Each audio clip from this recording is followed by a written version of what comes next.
Bonjour et bienvenue dans cette nouvelle édition de Pause Café. La dernière semaine a été particulièrement marquante en Haïti avec l'adoption par le gouvernement du décret électoral qui ouvre la voie aux élections de 2026.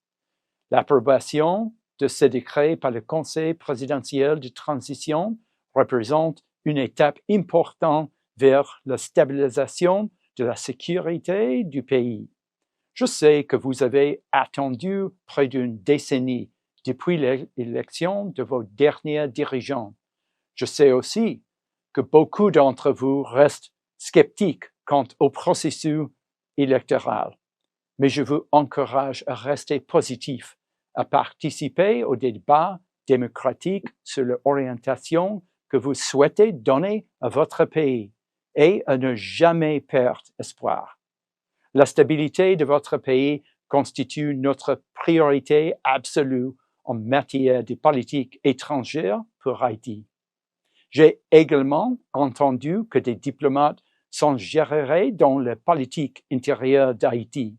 En tant que diplomate, notre rôle est de rencontrer un éventail d'acteurs en Haïti, y compris le gouvernement, l'opposition, la société civile, les médias et des personnes de tous horizons.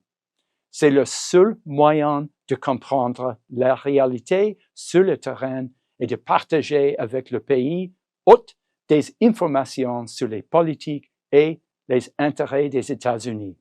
Il s'agit d'un dialogue à double sens. Nous influençons mutuellement nos points de vue. Parfois, nous sommes d'accord. Parfois, nous sommes en désaccord. Une autre préoccupation que nous entendons de la part des Haïtiens à propos de la tenue des élections concerne la sécurité. La sécurité et la stabilité politique sont indissociables.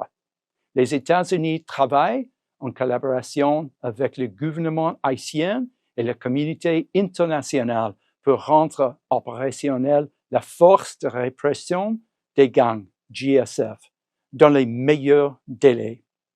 Cette semaine, mon équipe sera à New York pour rencontrer les pays qui se portent volontaires afin d'envoyer des troupes en Haïti pour aider à mettre fin aux gangs et à la violence aveugle.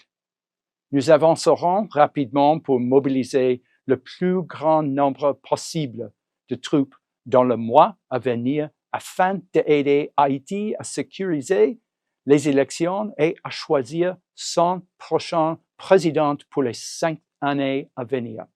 Merci d'avoir suivi cet épisode.